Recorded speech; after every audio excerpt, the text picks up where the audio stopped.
Our intrepid band of rebels perform a daring rescue mission, saving the young Mandalorians from an icy doom.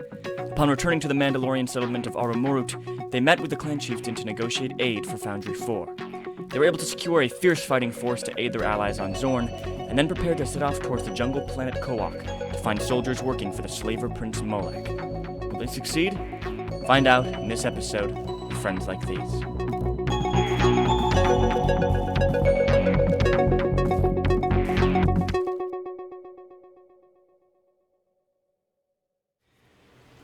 So,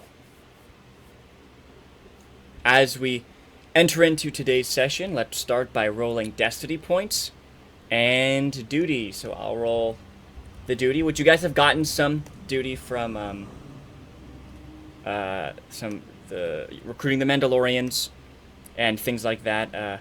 I rolled an 11, which I believe fits into Aro. I'm also echoing, so really badly on someone's side. Aro, you get temporary +2 bonus to your wound threshold, just for this session, and everyone else gets +1 bonus to your wound threshold for this session. As you guys are bolstered by your recent victory on getting those Mandalorians to fight for you guys. We have +1 to our wound threshold? Yeah, for this session. Okay. Nice. +1. Double digits. All right. What do we got? 3 dark side, 1 light side points. I like this a lot. I've realized in editing and like listening through the other past sessions, I have never spent a destiny point before. So I'm gonna start doing that. You guys are getting off easy. Really don't. But Oh. anywho, as you guys lift off the mellifluous lifts up out of Foundry 4, Vero, go ahead and input the coordinates and make an astrogation check. This is a hard astrogation check. Okay. To see how quickly you can set a course to Kowak. As in quickly, I don't mean how quickly you can actually set the coordinates. I mean like the best coordinates to get you there the quickest.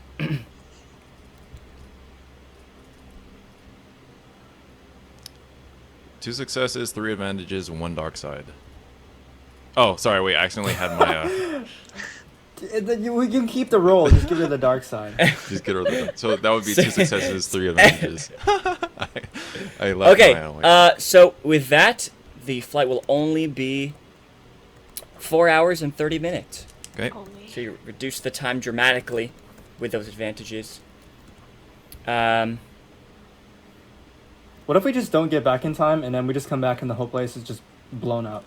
It's just blown up. You guys come back too late. That might happen, just saying. And the clone is like, the clone survived. He just stand. Well, your barricades didn't work. Your barricades didn't work. They sucked. You did not So- use them correctly. You say to their corpses. Okay, so the 4 of you set off into hyperspace towards the planet of Kowak. You guys don't really know much about the place you're going. You know that there is a group of, like an empire really, of Zygerrian slavers over there in this nearby planet that you guys plan to recruit some of them and their forces. But beyond that, you guys have never been here. You guys don't really have much knowledge about Kowak. Is there anything you guys would like to do on the 4-hour flight over? Take a nap. Nothing comes to mind. Take a nap? Okay, so Skipper takes a nap.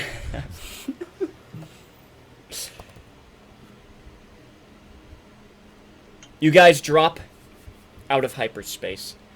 And Kowak appears before you on the viewport. Gets larger and larger as you approach. It is a... it looks kind of similar to Earth. It's covered mostly in water. You see large land masses of a rich, vibrant green. You see the swirling patterns of clouds kind of moving across the atmosphere. It looks very vibrant and rich in color, blues and greens and some browns. And as you approach, beginning to break through the atmosphere, You can see it seems to be a definitely hotter, tropical kind of planet. You fly over these sparkling oceans, past these little islands that pop out of the water every once in a while, these little like peninsulas and such. You don't really see any ships or any kind of signs of civilization on these smaller islands. Your coordinates are taking you towards the capital city of Sclavos. It's not really like the capital. Kowak is not a fully civilized planet, nor does it have any kind of like full-on rule like planets under the rule of the Empire. But since most of the population lives in Sclavos, that's kind of become the de facto capital of Kowak. As you approach, you see the lush jungle canopy, and atop it, on a red rhombus-shaped granite plateau, you see the city of Sclavos. Three sides of Sclavos Plateau are cliffs, rising nearly 30 meters above steep embankments covered in dense vegetation.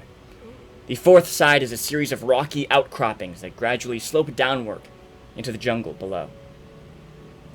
As you soar above it, you look down, all of you kind of pressing yourselves against the windows. You see Sclavos. It looks like a patchwork pile of bronzium, golden, and patinated rooftops. Thousands of merchants, slavers, buyers, people move about the crowded streets. Dozens of primitive huts and villages, surrounded by tall wire fences, rest on several lower landings to make up the slave sector, connected by a narrow dirt road that slithers along the slope toward the jungle. A smooth granite wall 10 meters high cages the slave sector and keeps out jungle predators. What you could only assume is the royal palace dominates the plateau's northern peninsula. The enormous jade and obsidian ziggurat towers high above the rest of the city. Its countless open-air terraces traversed by hundreds of little royal guards you see.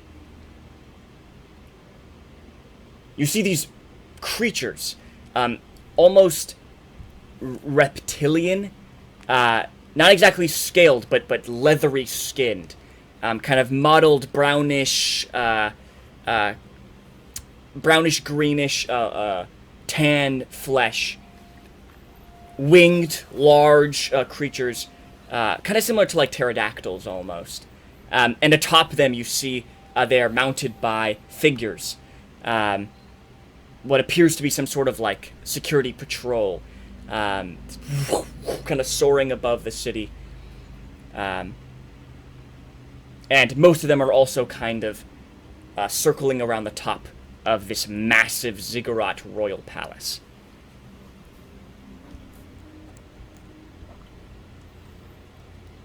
As you begin to lower down towards Sclavos, the automated control tower nearest to you begins boosting out frequencies to direct you to set down on one of the many rooftop landing platforms spread throughout the southern portion of the city. You guys make your way down onto one of the landing platforms. As you're arriving, some other ships are also landing, some are leaving. Most of these ships do not look like the nice, smooth, refined ships of the Empire or the Core World. A lot look jury-rigged or kind of patched together. A lot look like they've seen their fair share of battles. You see ships emblazoned with symbols, which a few of you recognize as like symbols of pirate syndicates, criminal syndicates, smuggling rings. Obviously, most of them are large kind of cargo ships. You see groups of slaves led out of one of the nearby cargo ships. And around you, there is just lots of like commotion. And it seems like the slavers, who are kind of leading these, groups of slaves that you see kind of patchwork throughout the landing platform around you, are also like acting as security in a sense.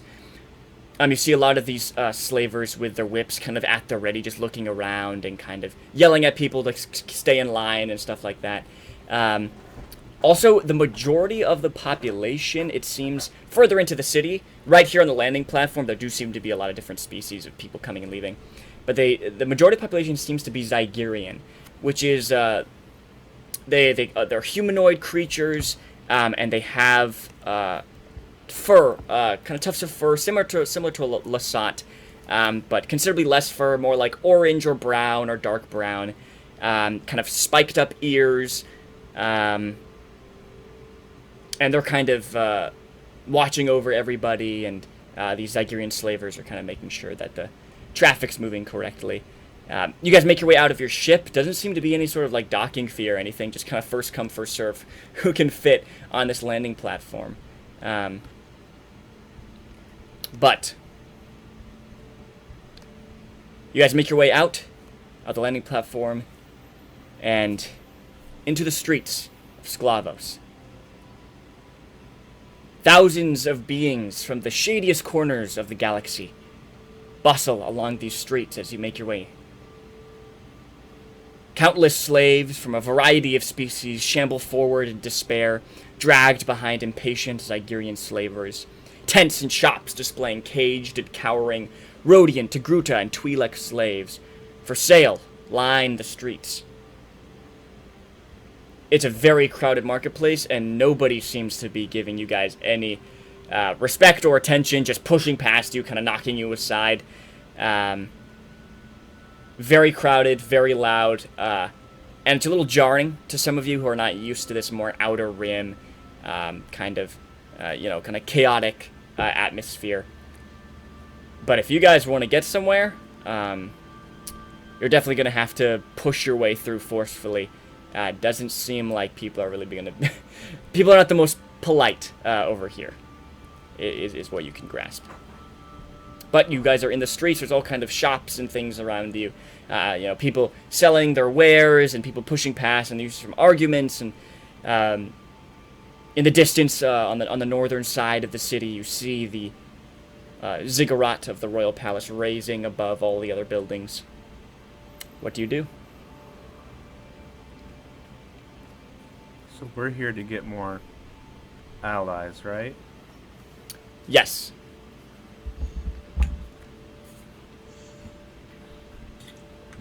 I feel like slavers themselves would not make the best allies. Yeah, I also realized that we don't really have any money to bribe anyone with anymore. Yeah. Especially these people, because I feel like they're gonna have very hefty price tags to employ anything. You do remember 650 credits. that's a sizable amount. You do remember that what was his name? I have 75. Scavi, the pirate, the Togrutan pirate captain you guys met on Zorn. He suggested meeting with the Mandalorians, and then also suggested Kowak. He suggested meeting with the Prince Molek, because he has a large fighting force and royal guards and such. That was what he was suggesting getting allies for.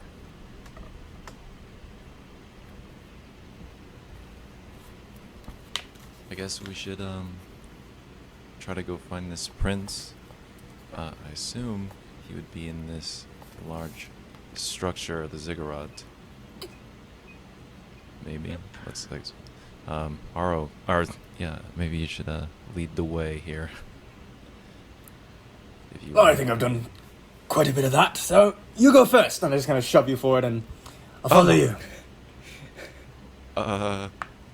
I'm clearly Okay. enjoying this. Just a big grin on my Alright, face. Vero, I try to you- like walk forward, Yeah. like saying, "Excuse me." Like, okay, yeah, excuse me. Vero makes his way very, very politely and apologizing through, and you guys begin following him through this crowded bazaar towards the palace. This is an obvious criminal cesspool, and it's also very chaotic and very crowded. And Skipper, as someone who comes from this sort of lifestyle, with this sort of past, this is a ripe place for pickpockets and petty thieves. Yes, that is true. So, yeah, go ahead. I kind of like turn to everyone. I'm like, you better watch your pockets. I have none. Hold everything that you value close to you. And like I like stare at them in the eyes and I say, and I mean it, close to you. Okay. Vero has multiple like pockets on his pants and his vest and stuff, so he's like trying to figure out like which one he should put his hands on to protect them. I need each one of you to make a hard, which is 3 purples. Oh no. Either you can choose which skill, either streetwise or vigilance. Yikes. Wait, I gotta look at my sheet real quick.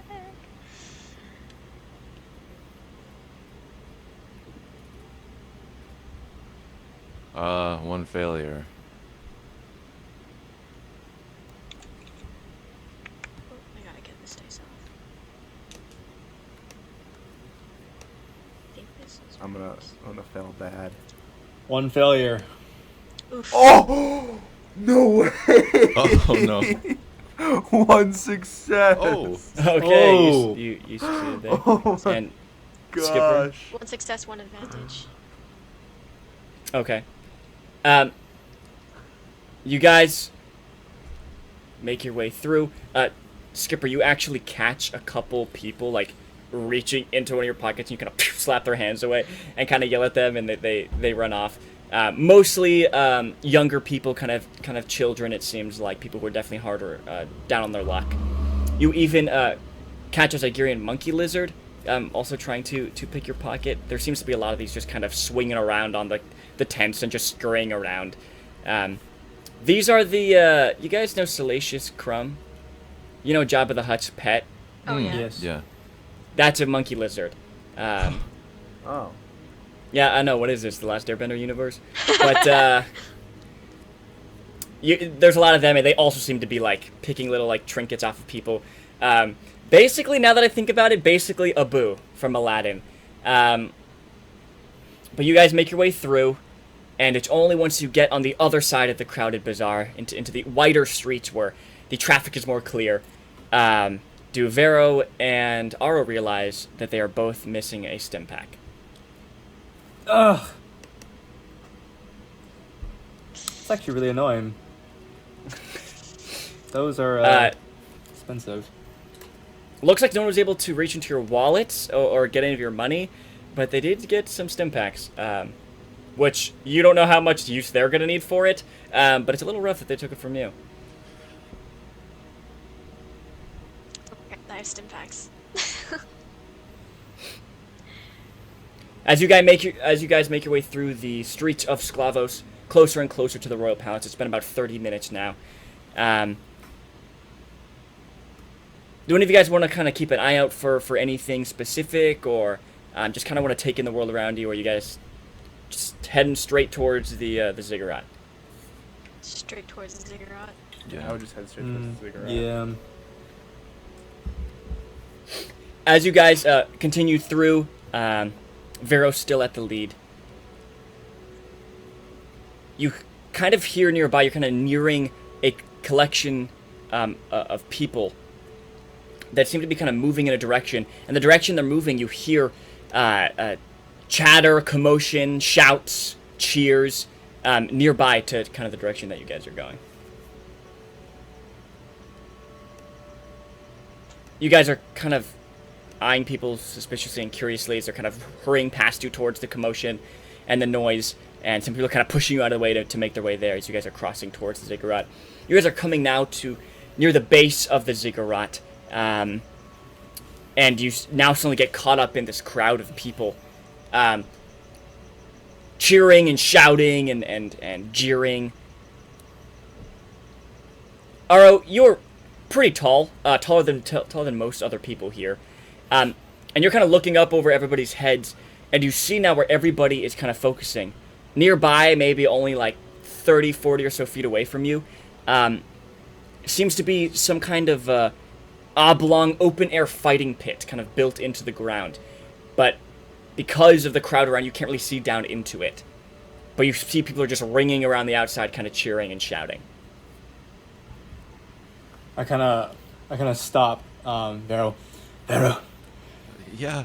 we're gonna have a little detour. I'm kind of like looking over the okay. crowd. We're gonna have to go someplace real quick. All right, follow me, everyone. And I just start like beelining for this. For the All right, you just start shoving your way out of people out of the way as you make your way through. You guys are following Vero, kind of, oh, sorry guys, apologizing behind your group. You make your way to the edge of this fighting pit, and you look down, and you see a brutal spectacle before you. Bloody combat between a human and a Coinite in the fighting pit below. Around you, bookies shout among the crowd, kind of demanding patrons, place their bets on either the human or the Coinite. Both look quite injured.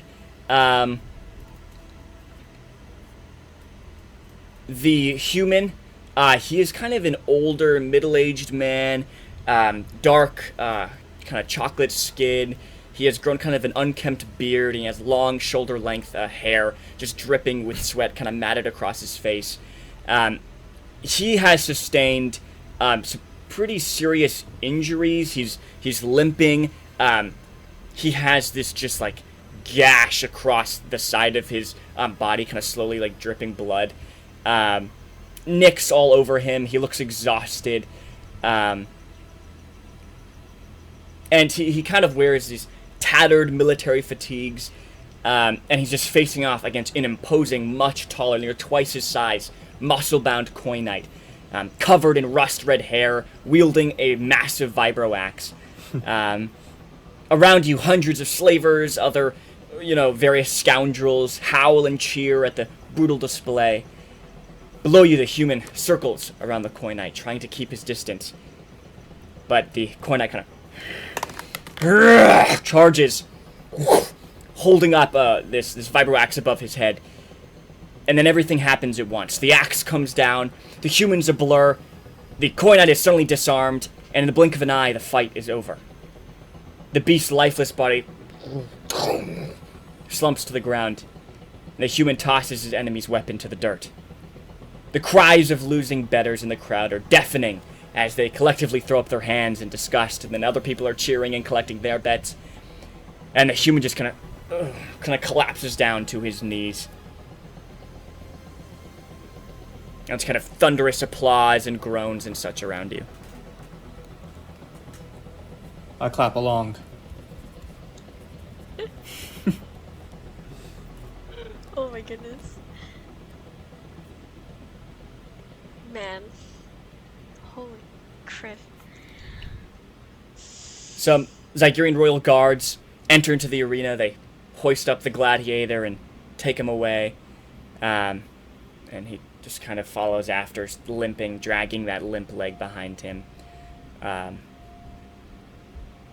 then people begin to kind of disperse around you. Some people are kind of arguing about the fairness of what they just witnessed. But you guys turn, and the royal palace is before you. Maybe a quarter mile or so ahead of you.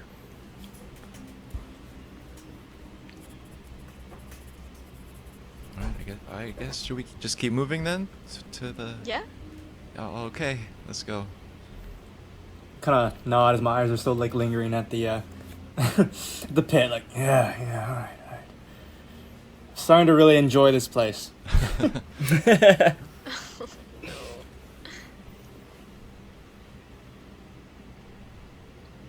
You guys make your way towards the royal palace. There is a large thoroughfare kind of crossing across this side of the ziggurat, this entrance that you guys are facing. Seems to be, some traffic in this area. Mostly seems to be kind of like royalty, wealthy merchants and such who are, leading chains of slaves or kind of groups of very wealthy people. A couple of them are kind of these more wealthy dressed people are passing by the royal guards at this main entrance gate, making their way inside the palace. And you see there's a short line of these merchants outside this little booth nearby.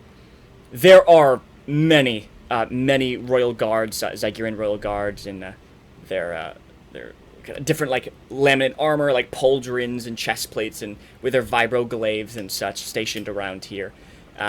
Most keeping an eye on any undesirables kind of making their way too close to the palace. Some kind of glancing at the wealthier people making their way inside the palace.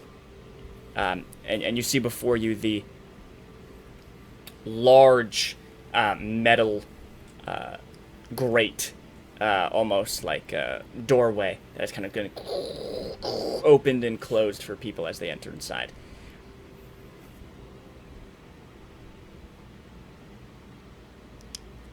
What do you do? See if we can enter. Yeah. If they let us in. Hopefully they do. Alright, you guys make your way towards the large metal iron-bound gateway, and about 4 guards kind of break off and walk the couple yards to meet you. And one in the front, middle-aged Zygerrian woman, she has a very fierce expression, and she's eyeing you all with this very intense glare. I'm sorry? What exactly do you think you're doing? We request an audience with the prince. Do you hear this? These, what are you? This little ragtag group of, what we have here? A Lasot? Is it a battle droid? The Gruten and a Chiss. And they want an audience with the prince. Funny. Kachik sent us. I'm sorry? Kachik sent us. I don't know who that is. Come back tomorrow. Right now, the prince is holding a banquet, and unless you have invitations, there's really no way you're getting inside. Wait, I have a question. Which one of us has Yeah. the highest, like, charm or persuasion? Or deception? That's a good question. What do you guys have? Who has I don't who's the have highest any. deception? It's not me. Not me. Is it? Do I have the highest deception? Oh, that's. Oh. I want to try and like convince her that we we have an invitation. How do you do that? Is there a way that I can basically like sweet talk her into like believing that we have a invitation? Go ahead and see what happens. Can She's I kind of roll a looking at deception looking check? at you expectantly. Oh my. Well, you haven't deceived anything yet. Okay, can You have I? to charm her, then deceive her. I have to charm her and then deceive her. Okay. She's looking at you expectantly. How do you go about trying to convince her? Okay, so. Oh man. Okay. Ma'am, you are a very capable and intimidating guard, and I'm sure you're just doing your job here, and I can see you clearly love your prince and this wonderful planet, and well, I just wanted to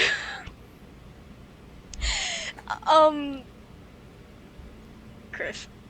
Spit it out.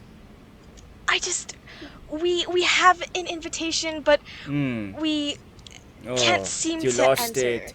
Oh, that is such a shame. I mean, your flattery really brought me. I was this close to getting convinced by you, really, truly.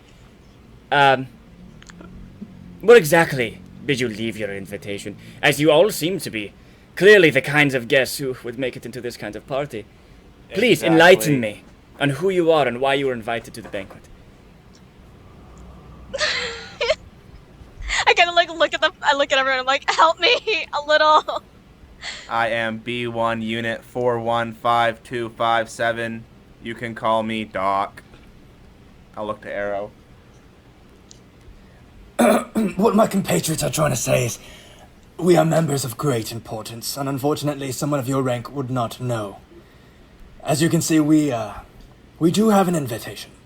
It just appears we do not have it on us, and we will be back, I promise you this. It just appears my friend, Skipper here, misplaced our invitation, and we will be back.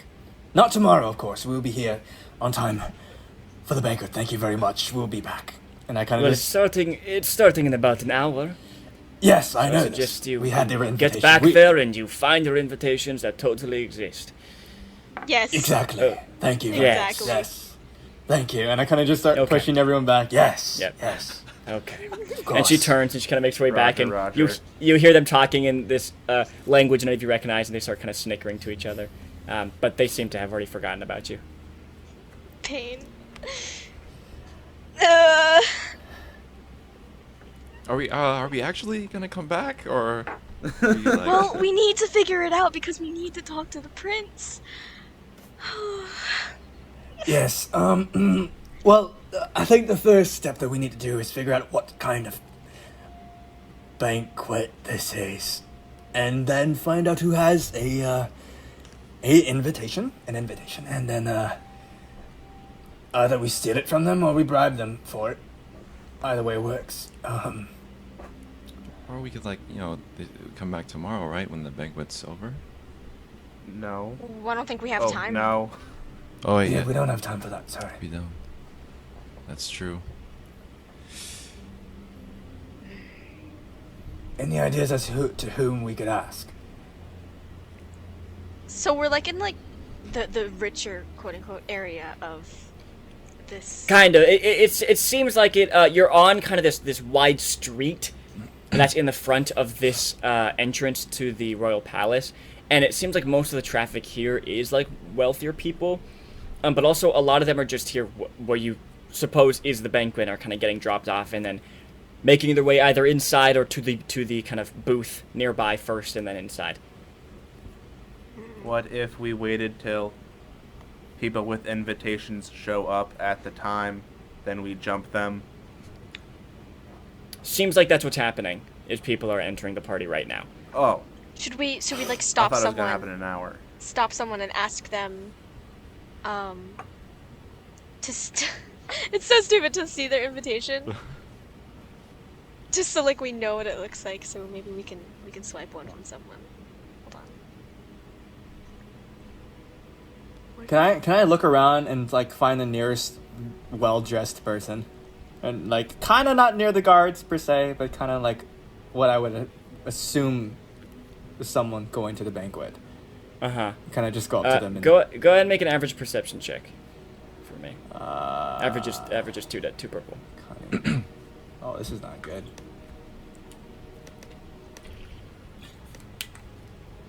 Two successes, one advantage.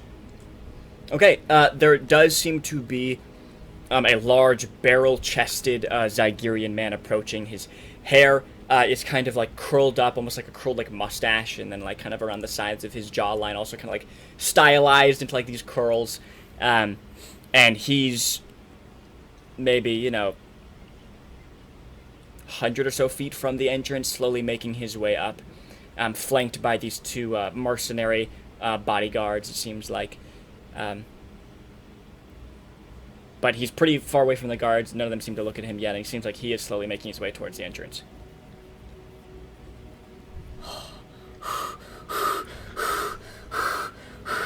Alright, I'm gonna like point to him over there.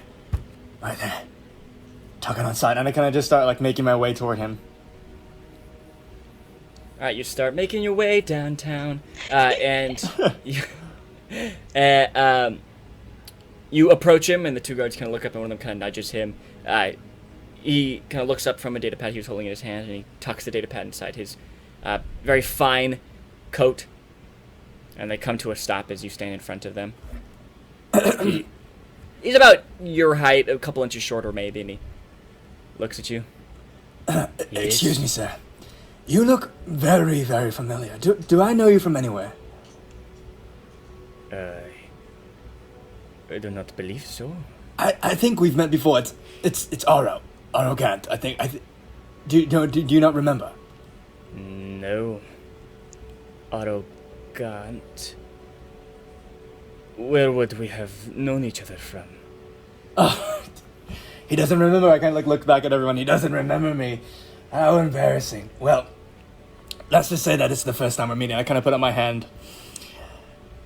I'm sorry that you don't remember. Again, I'm arrogant, and it appears we were also invited to the royal banquet, as you, and it's such a coincidence that I came upon you, and I was just wondering. My friend here, Skipper, was holding my invitation. I don't quite know what it looked like, and she doesn't remember because, well, and I kind of look down at Skipper like, she's crazy. Could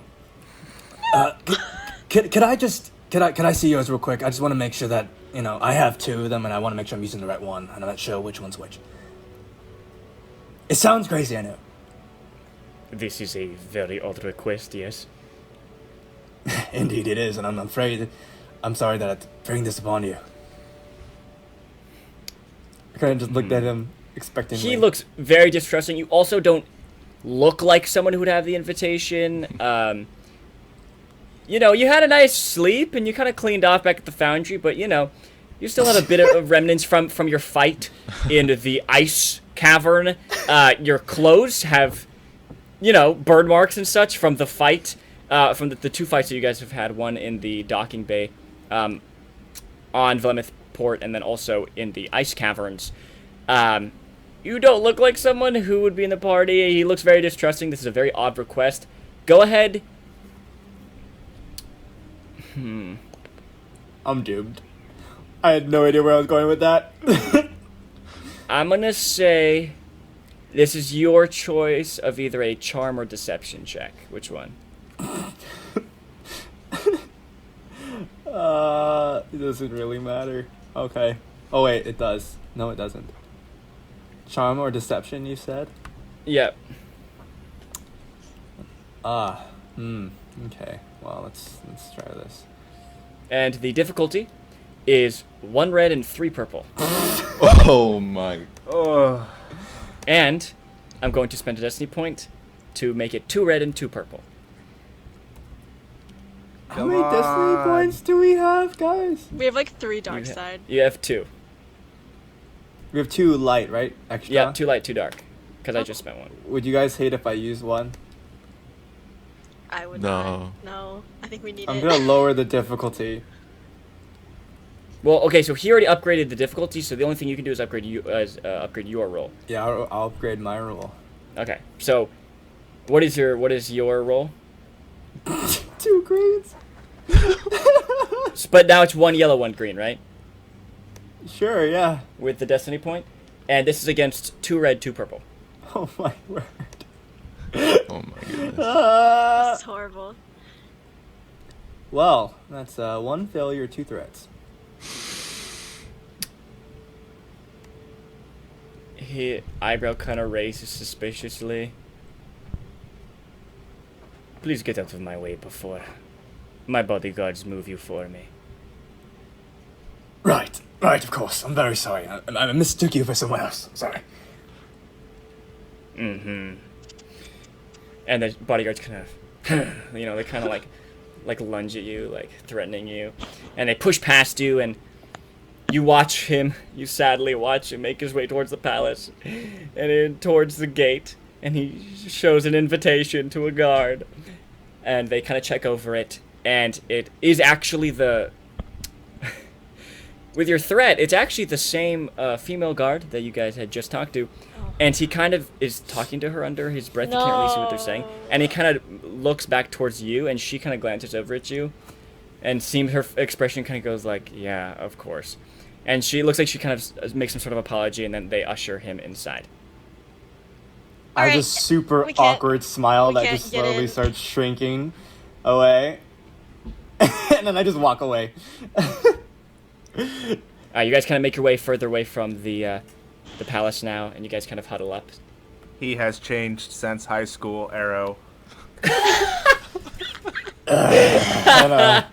kind of just have like my palm of my hand. Stupid. I'm obviously taking this failure very, very hard. He knows how badly he sucked. I know how badly I sucked. I kind of like pat you on the back, and I'm like, don't worry, Aro. We both are very bad at this. So what do we do now? I don't. I don't see a way of us getting in through the front door, so... How tall are the walls? Well, it is a ziggurat, so there are layers. But this first layer of the walls are like... They gotta be really high, aren't they? 20, 30, like 30, 20, 30 feet high. There's no way we get up there without someone seeing us. Yeah. Smooth, polished stone. Because my ascension gun can reach 30 feet. So yeah, you could probably grapple to the top with the range of your gun, you're assuming.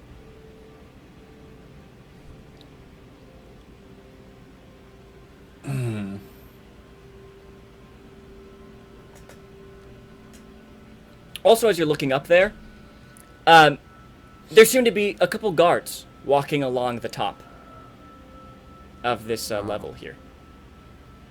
Not a lot, and they seem to be making rounds, but there are also guards up there.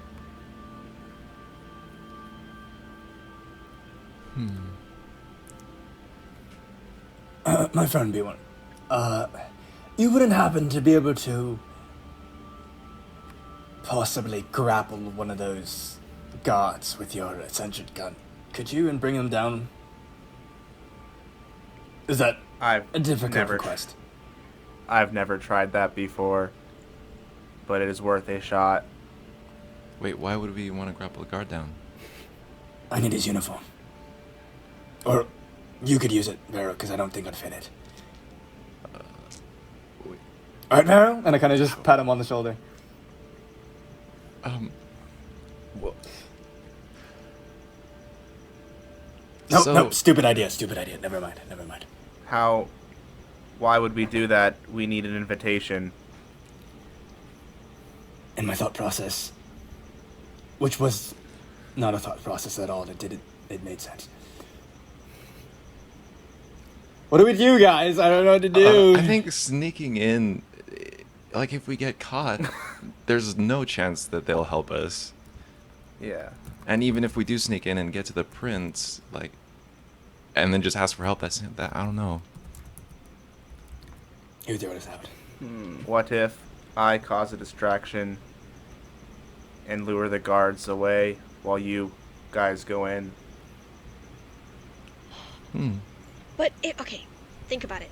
If we sneak in, and then we get caught, or we get caught trying to sneak in, they're not gonna want to help us at all. Like, they're just gonna kick us off the planet, and we're not gonna get anything that we need here. This is true. I'm gonna say Vero. Vero, go ahead and make just a straight streetwise check. No difficulty. Okay.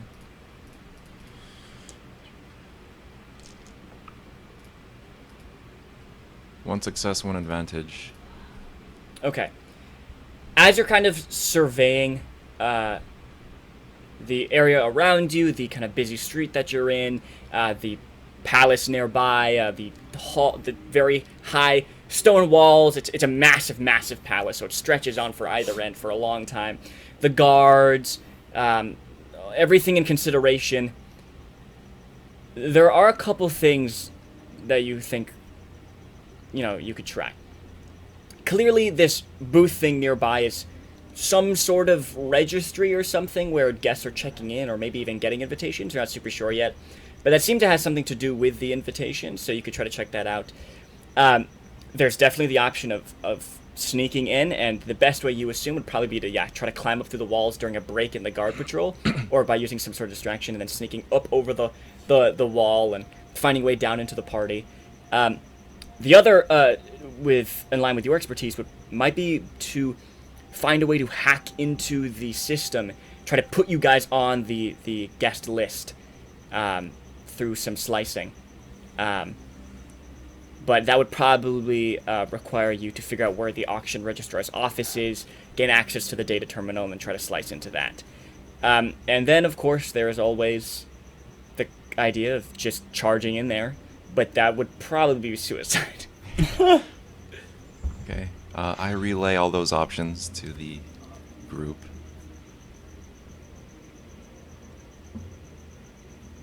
So hacking in is an option?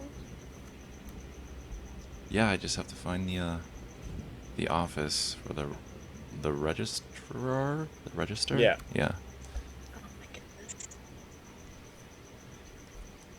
That sounds impossible. I don't even know if it's gonna be possible for us to get in without. The sun is beginning to set now, the sky cast in a deep orange glow that slowly transitions to purple and blue above you as night begins to come. You assume, when talking to that guard, she said how soon the party will start. You assume it's probably going to start, the party's going to start pretty soon, probably around sundown or a little after sundown. Maybe we should just go up to the register and see what's going on there. Maybe we can get at least some information on the tickets. Sounds like a Sounds plan. like a good idea. Our only plan right now. You guys make your way towards this booth. It's like a little office, a smooth spherical structure that sits at the base of the wall here. A cluster of sensor dishes, antenna, and HoloNet arrays protrudes from the top of the structure. And when you guys kind of enter into the open door into this little office booth building, the interior is dimly lit, and the odor of overworked electrical systems is very prominent. Beneath the hum of dozens of databanks and cooling fans, you hear two distinct voices, one kind of deeper and gruff and the other nasal and ringing, and bickering from behind the counter. But you don't actually see anybody.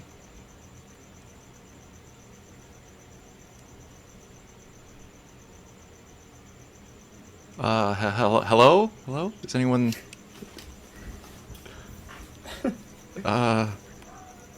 Usually there's a bell. Is there one? There doesn't seem to be a bell, no. You kind of hear the voices behind the counters as you guys kind of slowly approach. The whinier voice you hear. That sniveling brat and his spice addiction will bankrupt us inside a week. And then the other voice goes, because it's my fault we have to give that worthless little shutter access to some of the accounts. He's heir to the crown. We don't have the authority to just cut him off. You see a little head pop up behind the counter. It's a Zygerrian, very small, almost childlike. But it does seem to be a man, maybe in his like 20s or 30s. But he's very short, and he has these very arched eyebrows. And he kind of, what do you want? And you hear some kind of like grumbling, and behind him a hulking large Zygerrian, basically the opposite of him, kind of rises up and kind of is rubbing his temple. Seems like he was hit there by something. And they kind of, hi. You didn't hear anything, right? No, not at all. Hear what? And the little guy kind of course I didn't hear anything. Shut up, you're making them think that they should have heard something. And he kind of elbows the bigger guy and he kind of, ow. So? Well, we were hoping on maybe finding some information on how to get an invitation to the banquet here, if that's... Maybe. Oh, of course. The reason we're even here. Why do we work here? You're so stupid sometimes, you know that? And the bigger one's kind of like, come on, let's just help them get there. Okay, yes, you can apply for an invitation. It's a little late. The party's starting in about 20 minutes, but sure. Okay, so verification requires 3 steps. First, we have to verify your identity, your affiliation, and line of credit. Okay. Okay? We can do that, right? I kind of pull Aro aside. I'm like, do we tell them we're with the resistance? Is that like, or the rebellion? Is that like is that bad? Well, and you can still tell that he's still very discouraged about his many, like, failed attempts and everything. You can, yeah, do whatever you want. I kind of That look at him works. like, I don't have a line of credit. Do we know if this place is like Empire sympathetic or Resistance sympathetic or? You can assume nobody cares. Definitely not under the control of the Empire. This is just a classic Outer Rim criminal planet. Doesn't seem like they care too much about the war that's going on. You assume you don't know about these two people personally or this Zygerrian Empire that rules here. You're not sure if they like or dislike the Empire, but you didn't get like a very clear what's the word I'm thinking of? Impression. Okay. I kind of just walk up to them, and I just pull out all the rest of my credits, just 75. What do you say to 75 credits, and you just give us an invitation? Hey. You can look at the little guy. Are they trying to bribe their way to an invitation with 75 credits? Then the little guy's kind of like, are you guys dumb? We don't take bribes. We can just apply for an invitation like normal. Right, I just wanted to make sure you guys were doing your job. Gonna pull it back. They kind of glance at each other like, what? The little guy kind of... Okay, so, do you have any sort of identification or anything? To verify who you are? I think we technically do. I mean, yeah, I have you a guys serial would number. have... yeah, I think you guys all have kind of a different kind of verification. Obviously, Doc, you just have, like your... you're in the system, you know what I mean? So, I don't know what I'm trying to say here. No, I get what you mean. Do you My know what I'm IP. trying to say? Your IP. You have your own IP address. The rest of you, I would assume, do have probably, official Imperial, citizen identifications. Though maybe not you, Skipper. Maybe you would have more of, an Outer Rim kind of, not super official kind of ID. What do you think? I feel like, I'd probably just have I don't know. It's just people know who I am, but I don't have an official government issued identification card. But Vero and Ara, you guys do, and you kind of all go through each of these with them.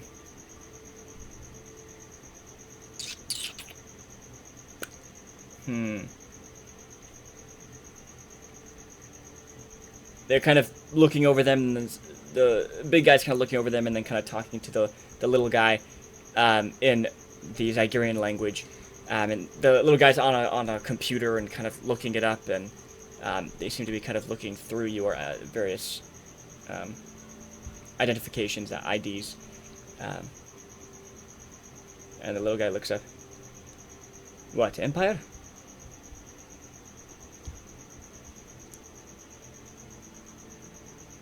Oh, us? No, we are actually with the Resistance. With the rebellion? Yeah. He kind of looks up at the bigger guy, and he kind of looks down at him. Vero, go ahead and make an average negotiation check. Oh my. Okay. Negotiation.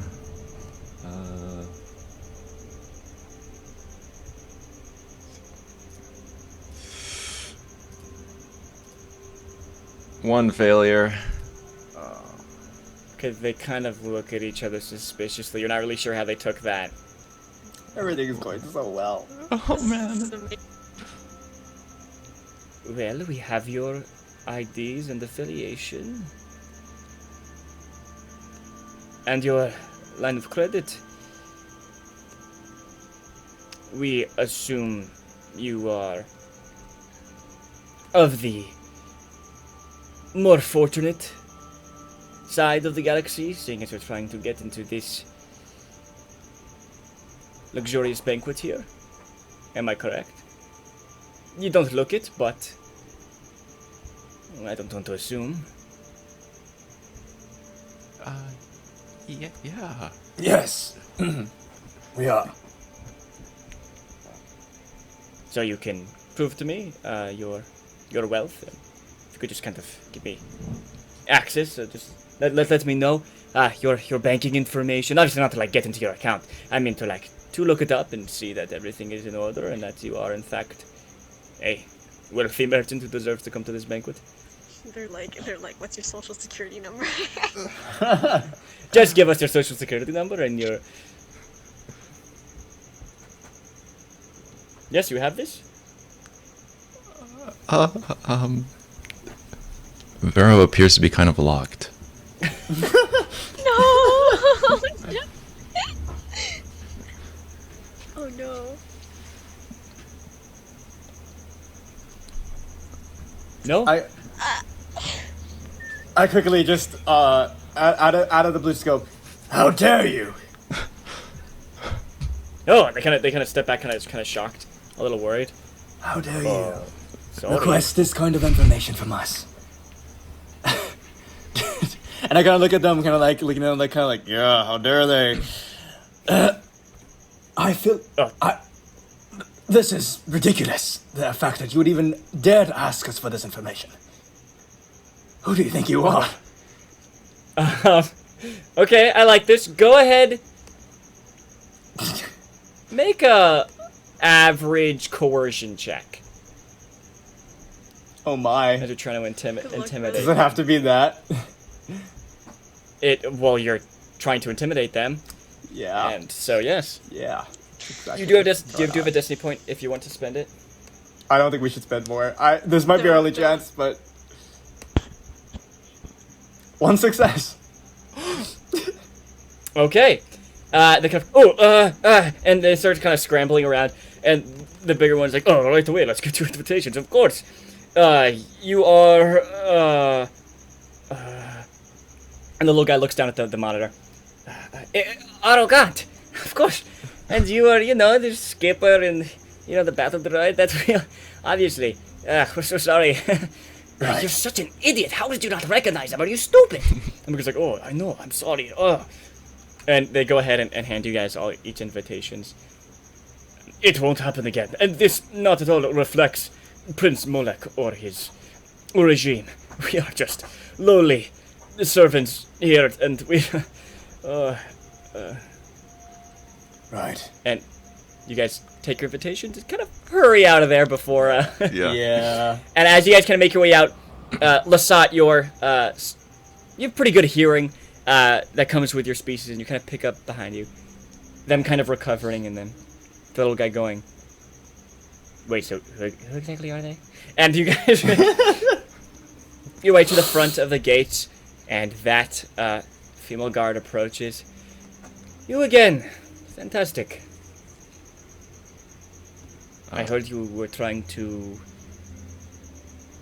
convince another patron to give you their invitation, or to show it to you? Yes, there's a complete misunderstanding, you must say. This is our, what is it? Second banquet of the day. There's two invitations, we just weren't sure which one was which. I'm sorry. This is a complete misunderstanding. Here's our invitations. You hand him over, and she looks at them. She leans over to a guard and said, are they on the guest list? And he kind of pulls up his data pad, combs through it.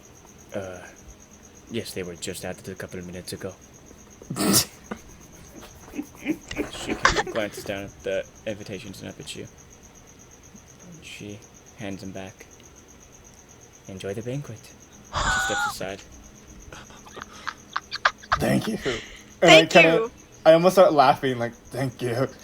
And I just quickly start walking through. We're just like speed walk inside. Yeah, thank You guys speed walk past them as the gate begins to open up in front of you.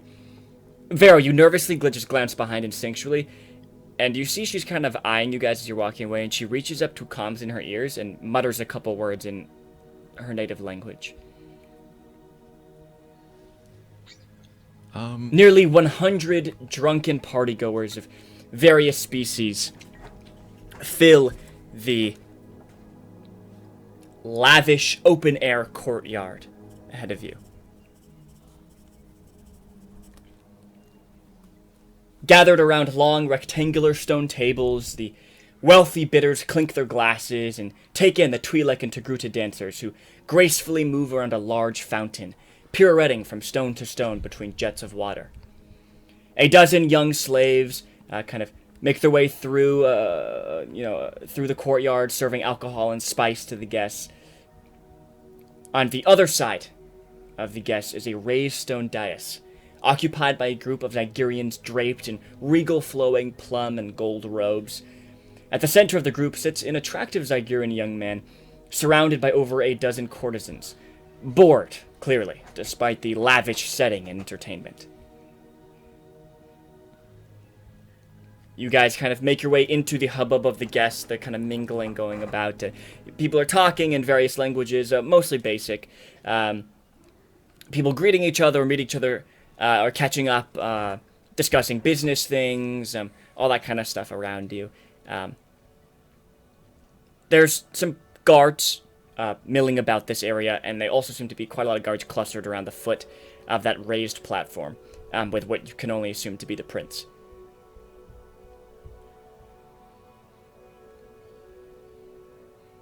But you guys have made it into the party.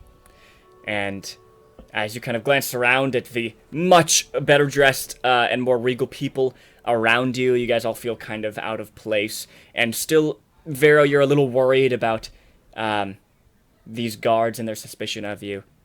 You guys have made it this far. And now, you must try to convince the prince. So that's where we're going to take our break.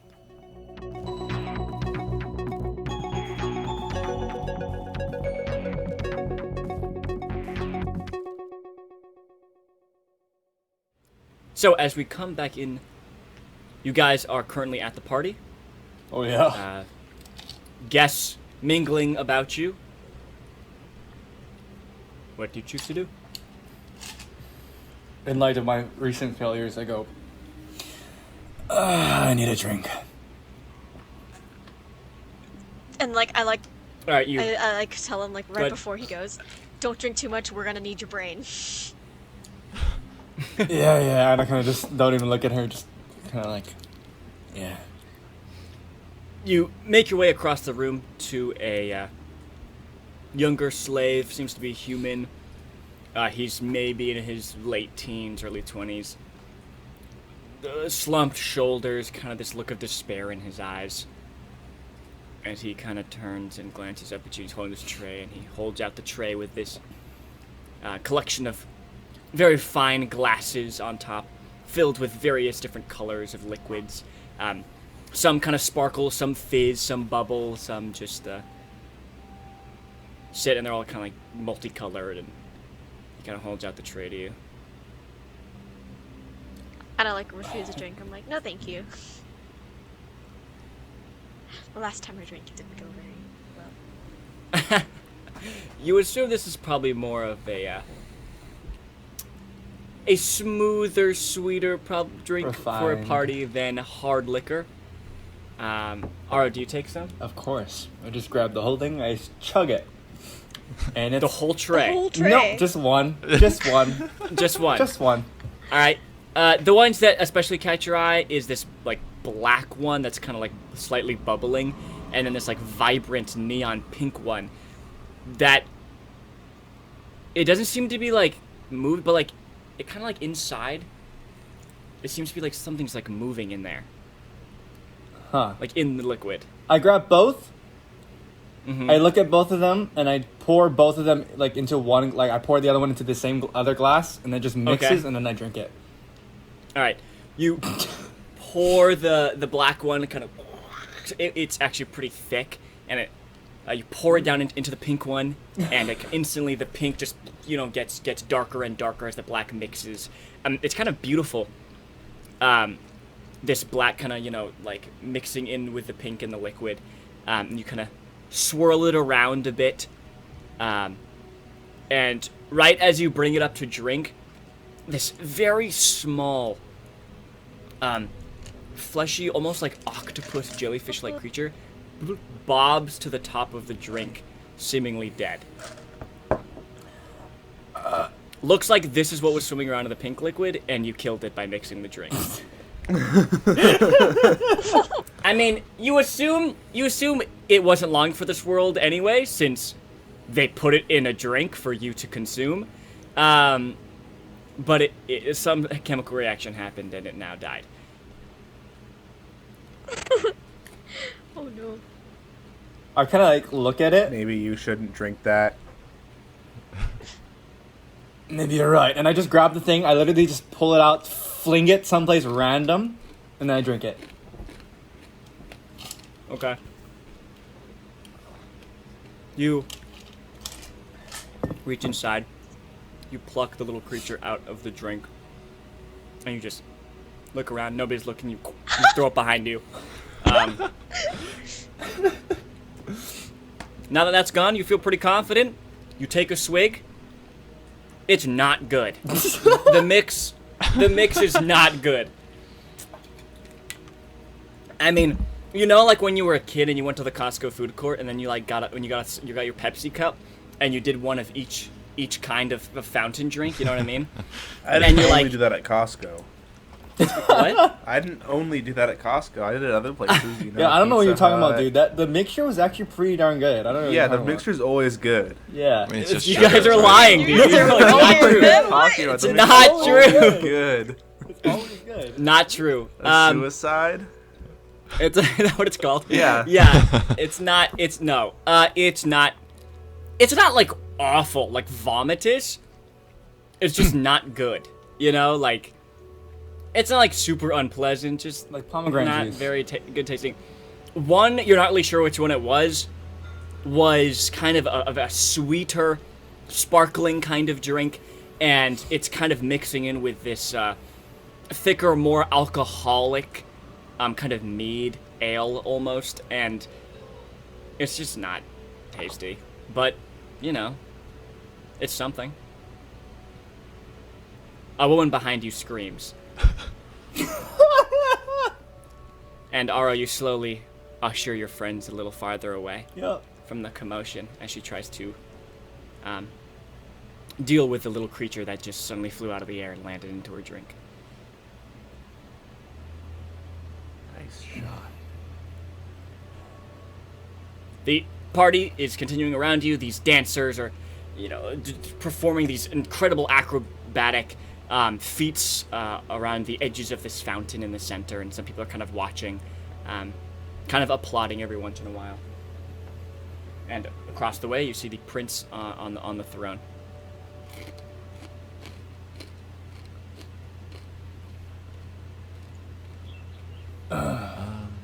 When should we go talk to him?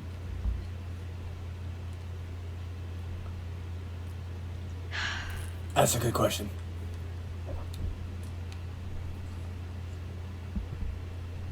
Time is a large matter here. Why not talk to him now? Okay, yeah. That's a great idea. Yeah. Can someone else take point on this? I'm not really in a mood to talk after what just happened. How you holding up? I don't know why you're talking to me. And I kind of just slowly kind of just usher you forward. And I'm kind of like looking around the room for another drink that might come by. No. You guys are making your way to the throne. Yeah. I guess so. Okay. Okay. He's just sitting there. Right? As you approach, he's sitting there. There's like a little dinner table set in front of him, and there's a couple other like royal people sitting at it. Doesn't seem to be a conversation going on there. Everyone's kind of quietly eating their food. He seems like he hasn't touched his. He looks very bored. He's lounging on the throne like he just doesn't care. He's kind of looking off, and every once in a while he like takes a sip of his drink. There's like everyone else seems to be enjoying themselves really, the dancers and the drinks and you know meeting all the royalty and stuff, but he just does not seem to care. And as you step towards the private dinner table, a gaunt middle-aged Zygerrian man with slicked back salt and pepper hair, wearing neatly pressed business attire. He just steps out of nowhere, seemingly, and stands in front of you. He holds his chin and chest high, standing at attention, hands clasped behind his back, and he raises an eyebrow as he looks at all of you. There's a couple moments of silence, just kind of looking at all of you.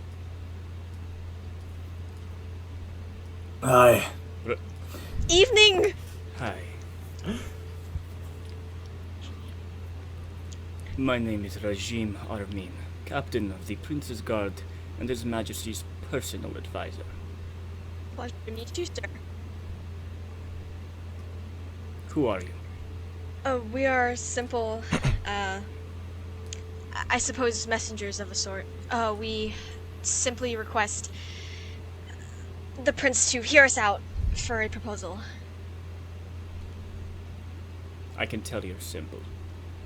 Who do you represent? The rebellion. He kind of peers at you. Not super suspiciously. You're not really sure what his expression means. He seems to be kind of mulling over thoughts in his head, and then... What is your business with His Majesty? There is a base relatively nearby that really needs assistance. We were tasked with traveling there and recruiting as many as we can to hopefully defend this base from the incoming attack from the Empire, and we've already collected few forces that can help, but we were really just hoping that the prince and the guard maybe could lend a hand in this fight. Go ahead and make an average negotiation check. So average is 1 per more, right? Two. Let me check my negotiation. I have a question in terms of experience points and upgrading skills. Mm-hmm. Are you allowed to do that whenever, or is that only before and after sessions? Technically, you do have to do it before or after sessions, so you can't be like, oh, what? Now we have to make an athletics check? Good thing I just got a rank in athletics. Who knew, huh? Right. Okay. Okay. I don't have a check and I don't have a rank, so is that just 1 green? Oh. Wait, what's Or, your... sorry, no, it's based on my... Presence, right? 2? Negotiation is presence. Yeah, what's your presence? It's 2? 2, yeah, so 2 green. So 2 green versus 2 purple. This is a destiny point. You guys only have 1 remaining, I believe. Yeah. Okay, wait, it's lagging a little bit. 1 second. Oh my gosh, where is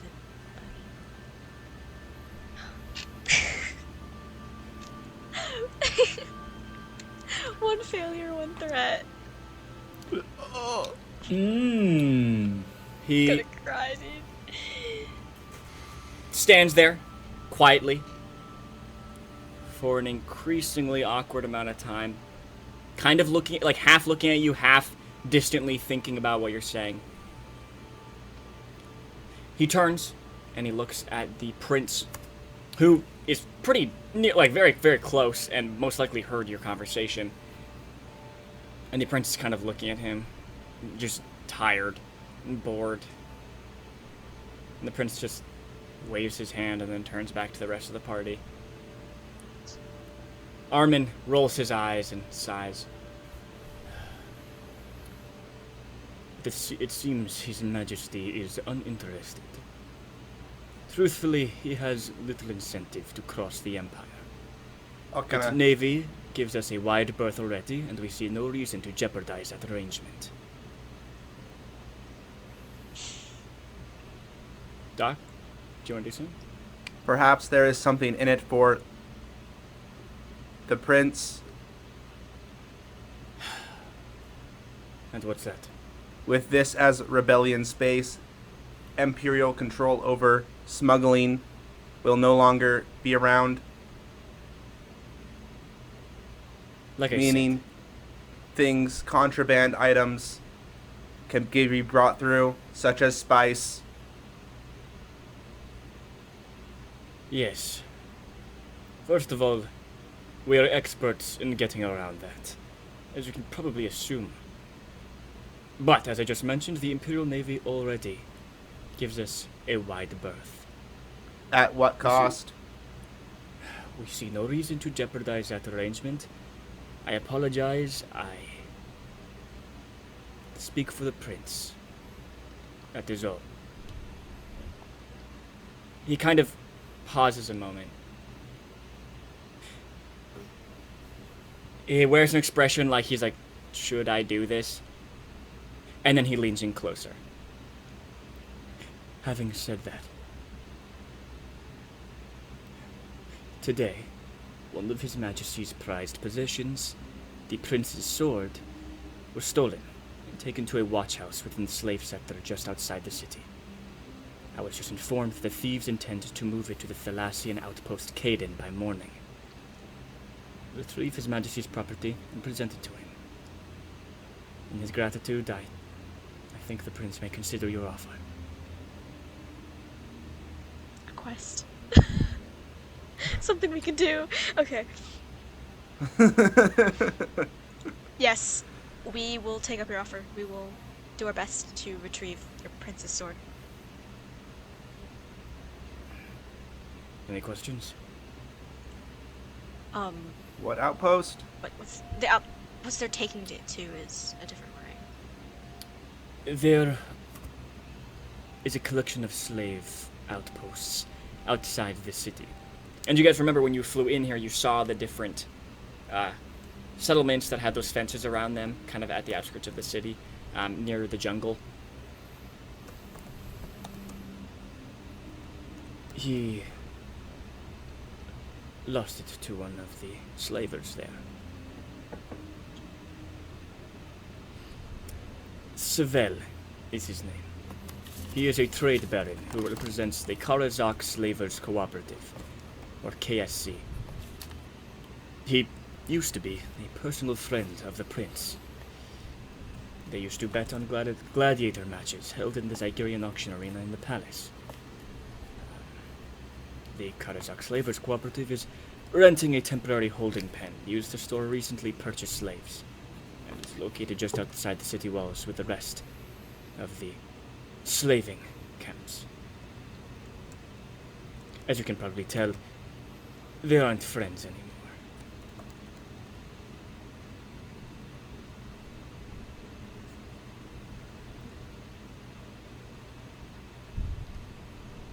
Well, if all goes according to our plan, we should be able to get this sword back for you. Who's to say how much more, interesting. Get out of here. Go get the weapon. I'm like, I kind of like, I shut my mouth and I'm like, yep, let's go. And I just kind of like turn He around nods and I for some leave. guards, and the guards gently escort you out of the party and back outside of the Could I have quickly just royal reached palace. for another drink as we went out? Yes, you grab one, you kind of quickly down Thank it you. As you make your way out.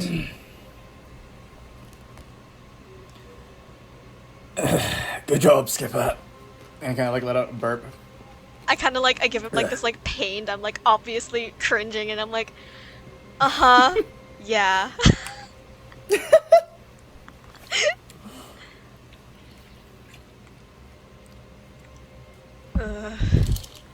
All right. So this whole banquet thing, how long has this been? It's been about an hour and a half, I would say. Okay. Oh, how much time do we have? 20 hours and 15 minutes. Alright, that's good. Well, knock off another hour because it takes about an hour to traverse the bustling city streets to make your way all the way to the outskirts of the city. Great. Ain't that fun? You guys make your way to the area where you saw the three primary encampments outside the city walls, kind of clustered within these clearings in the nearby jungle. And you make your way outside the city gate and onto this winding dirt road. About 20 or so yards ahead of you, outside the city gate, is the first encampment, surrounded by the fence and the forest trees clustered around it. Further up the road, there is another one, and then further up, there is another one. So 3 encampments, all kind of at varying distances from the city walls. Are we just gonna check all of them?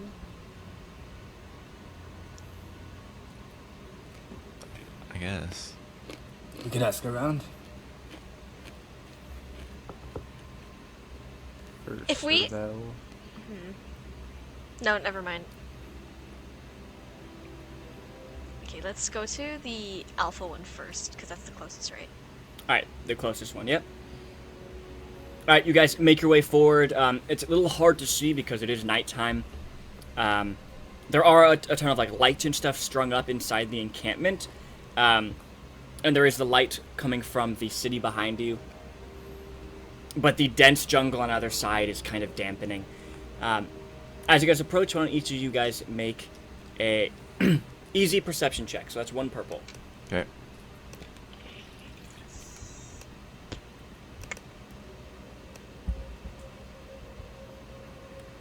Wash. I think I have one.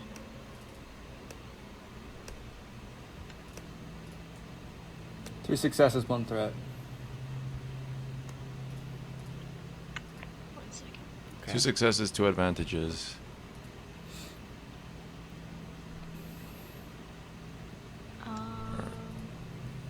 Or sorry, 2 successes, 2 advantages. 1 success, 1 triumph, 1 threat. Very nice. Brendan? It was a wash. Okay.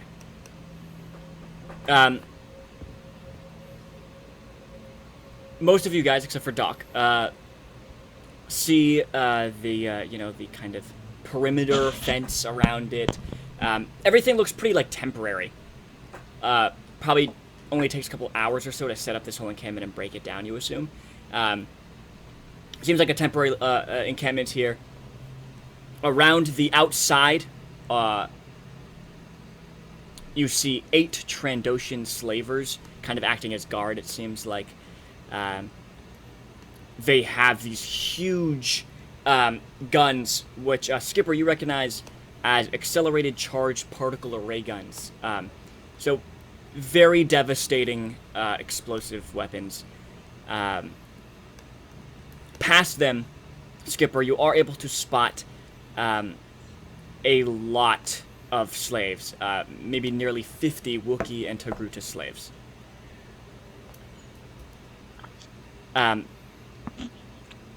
Go ahead and make... Are any of you... does anyone have Xenology as a career skill? The knowledge... I do. Xenology.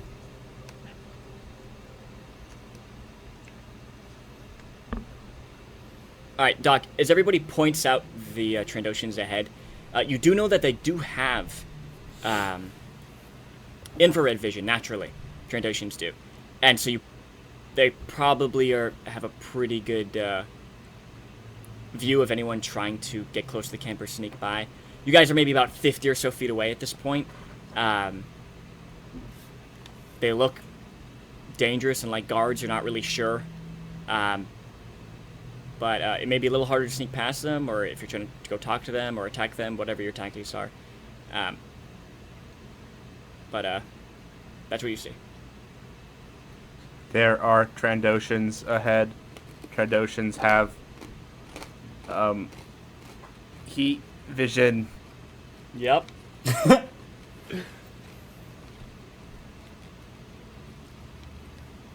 Perhaps as a inanimate object. Wait, do droids give off a heat sense? I don't think so.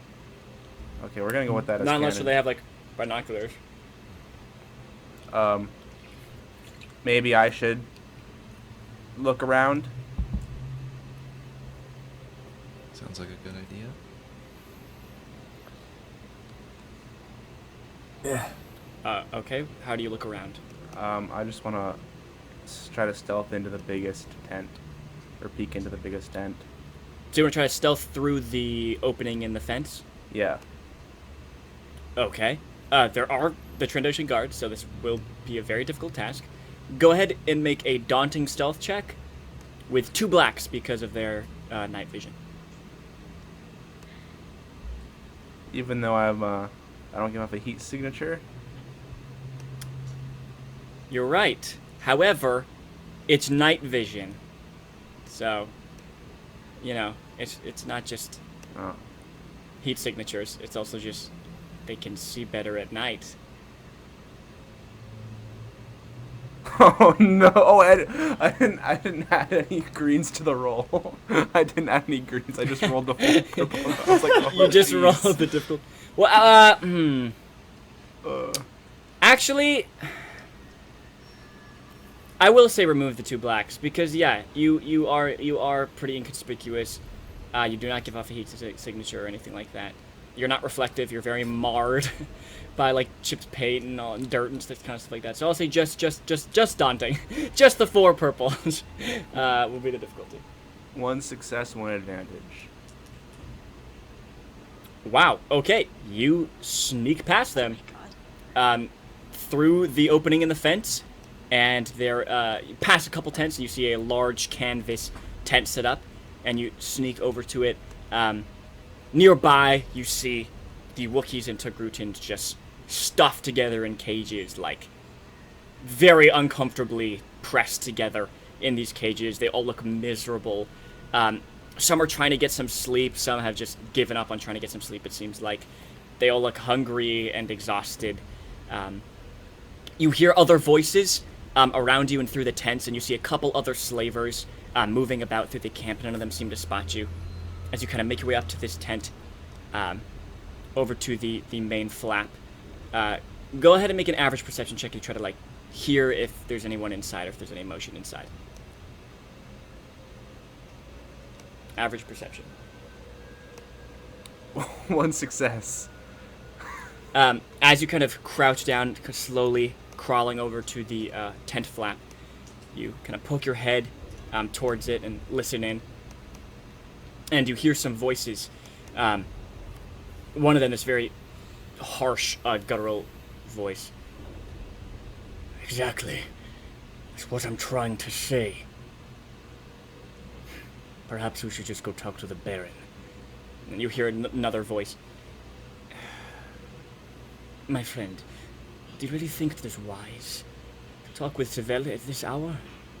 You know how he is, and he's jumpy because of the transaction.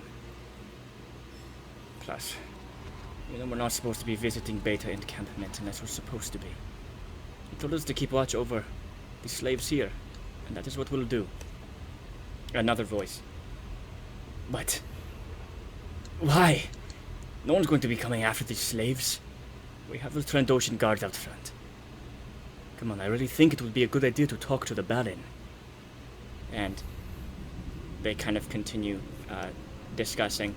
But it seems like the Baron is not here. I'm gonna pull out. Sneak my way All back right. to the group. Go ahead and make another stealth check, but I'm going to say this is only hard instead of daunting. Because you're coming out the way that they wouldn't expect. I don't know if lightning can strike twice, boys.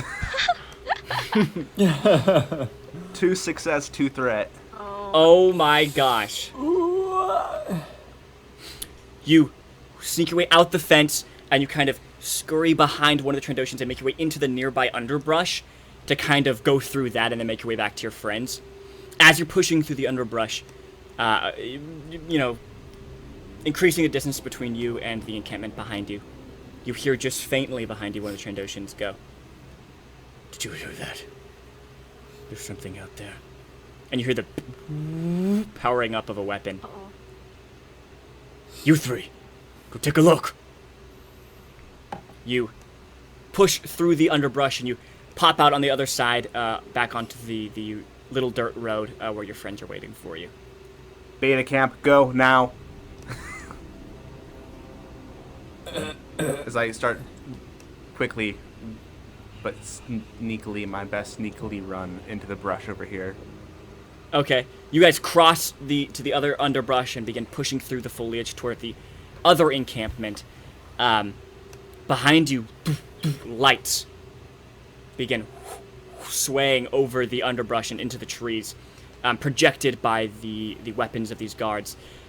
You guys turn as you're pushing through the foliage. You see these 3 Trandoshans, 3 of the guards that were at the gate with their massive guns. Each of these guns has a flashlight on them, and they're sweeping across the road, kind of slowly approaching where you guys just were. I love you guys to make some stealth checks, and let me find their stats here to know what you guys are, to see what their perception is here. Okay. What's the difficulty?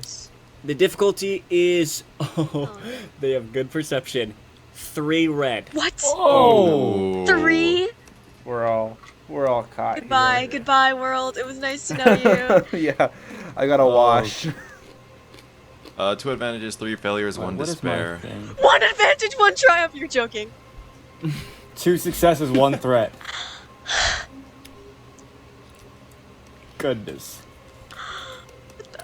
Skipper is small and sneaky and easily disappears into the underbrush. Sometimes you guys can't even spot her. Doc, you're at the head. You are hurrying. You are worried, and so you're just rushing towards the bait encampment. Vero. Little Vero. Oh no, Vero. As you're following after them, a little scared of these Trandoshans behind you, you don't really watch where you're going. And as you turn your head back around, there's a tree branch right in front of your face, and you knock against it, and you stagger backwards, holding your head, letting out this grunt of pain. You guys all turn, worried that the Trandoshans heard that. Doesn't seem like they did. Vero, you kind of regain your footing. You go, I'm okay, and you step forward, and you trip, and you face plant, and you just hear these old dead branches just cracking under his weight. Oh, pain. Immediately, lights swing around, spotlighting you all. There they are! Get them! You're joking, man. I need you guys to roll initiative. Oh, jeez. This is going to be vigilance, as you guys were not prepared for them finding you. And I didn't have a battle prepared, so I just gonna drag in your tokens. Oh, you know what I could do, actually? I'm a genius. Okay. That's debatable. Alright. I'll use this map that I had. Alright. So.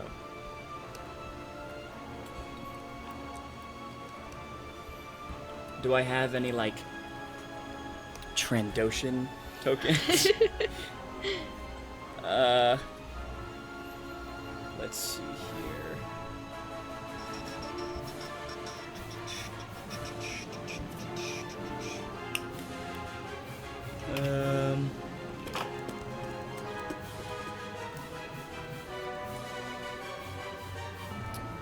Oh boy. Oh wait! I know what I can do. There we go.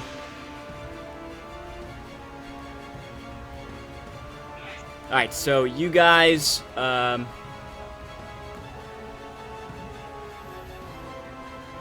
4 are over here, kind of in the underbrush. And then the Trandoshans are coming up behind you. Don't mind, like, It's Marnag. I know, exactly. The tents and all that kind of stuff. Just pretend that's not there. Let me create an initiative tracker. Give you guys all turns there. How do we put on our initiative again? You just click on the number on the turn order track. But like, what is like the successes? What are the Let's put successes / advantage, or triumph / successes / advantage. Sorry, how do you roll again for initiative? Just roll your vigilance, no difficulty. Okay.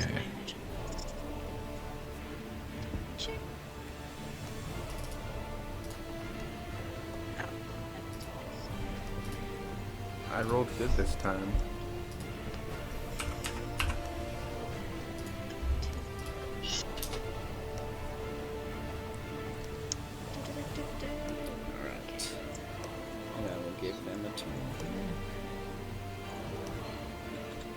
Successes slash failures or advantages? Advantages. You shouldn't Failures. shouldn't have rolled any failures. Failures. Yeah. There's no difficulty. Is that possible? In a way to make it difficult for For myself. there, for there to be a failure with just like positive dice. I mean, yeah, you don't roll any successes. Oh, that's true. You just roll blanks. Complete wash. Is that what would you be got? bullocks. No, I got 2 successes. Okay. So there we are there, and let's see what they got. Oh, they don't have that good of a... Okay.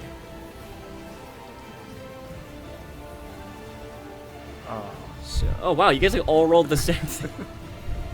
Wait, what the heck? Okay.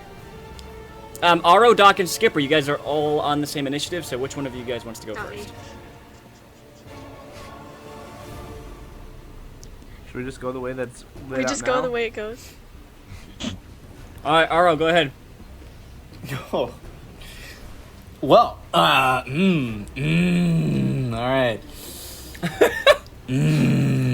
Okay, let's see. Sorry, I was thinking of Tommy in it just now. Because Okay. Alright, dude, let's just, what are the, okay, yeah, actually, so I get like a black dice when I dual wield, right? You get a upgrade. purple. No, you don't upgrade, you increase the difficulty. Increase the difficulty. So you basically get a purple, yeah. Extra purple. And if I just shoot one, that's just one, right? I'm just gonna dual wield this, forget it. Whatever, forget it. Okay. Which one are you going to be shooting? Let's see. Oh, does Vera have to be right there? Can I be like, there we go, right there. I'm shooting the one right in the middle. Alright. That is short range. So, it would be 1 purple, but because you're dual shotting, it's 2 purple. And they have no defense, so just go ahead and make the roll. Alright, let's see. Oh, jeez, we haven't, it's been a minute since we've done combat.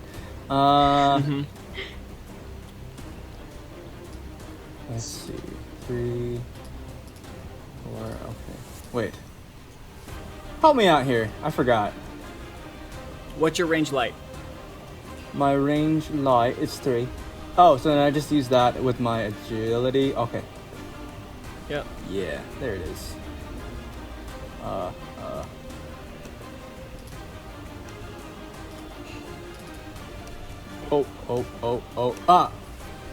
1 success, 3 advantage. Alright, so what's your weapons base damage? 5. And then pierce 2, right? Yes, sir. Alright, and then with 2 of those advantages, you can activate the dual shot For sure. to deal another 5 damage, and then you have 1 more advantage you can spend. Yeah, I'm just gonna use it for a blue for the next. Okay, Cool, man. Doc, that's you. I will flip around and blast this one right here. Alright, the one that Aro shot. Yeah. That's medium range. Double check what my stats are.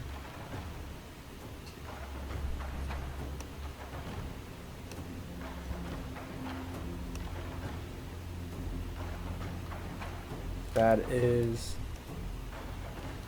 11 damage. 11 damage, wow. Okay. Let me do some math here. Alright. And is that it?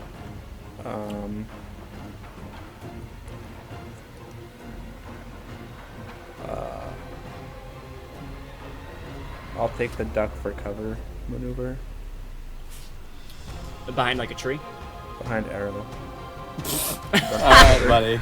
Okay. Fair enough, fair enough, Alright. fair enough. Same thing, I Alright, guess. very well. Skipper, you're up. Turn. Okay, I'm going to shoot this one. Alright. And I will use my blaster. Does 5 damage, medium range. And to roll to hit, it's Range light.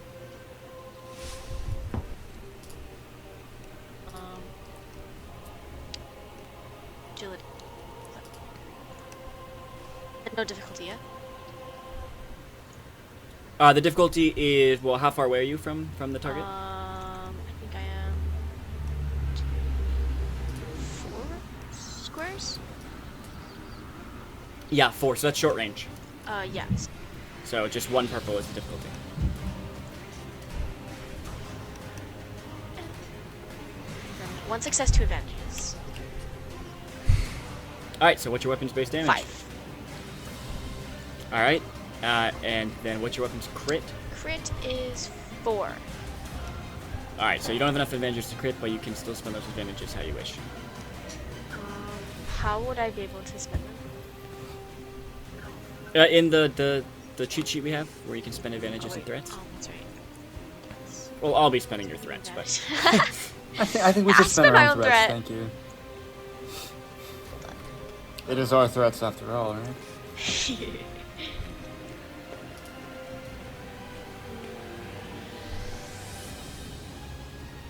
I'm just gonna give a blue to... Wait, no. Yeah, no, I'll give a blue to Vero. With 2 advantage, you can give two blues to the next person. Yeah, okay, yeah, no, yeah. I'll give 2 blues to Vero. Alright, and do you want to do anything for your maneuver, or was it taking out your weapon, right? Taking out my weapon was my maneuver, yeah. Alright, Vero, you're up. Okay. Yeah, I'll just attack the guy right there, the middle one. Alright, in the middle, who's already injured. Yeah. Okay, let's see. Alright. Wait a second. Oh.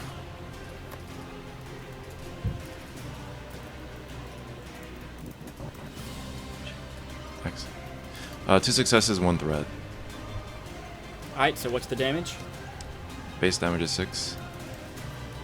But then it becomes 7, right, because you get an additional success. Okay. And then what's your pierce? 2. Alright, so that's enough as this one kind of raises up his particle, excuse me, his particle ray gun to fire at you. You kind of turn it, you fire your modified weapon, and the laser just streaks through its throat and slumps back onto the ground. You do have 1 advantage. Oh no, you had a threat, so go ahead and take a strain for that, I'll say. Okay. Alright, that brings us to their turn. This one on the side here, that Skipper shot at, is going to fire. Oh no. Oh no. Fire at... Yeah, I mean, fire at Skipper.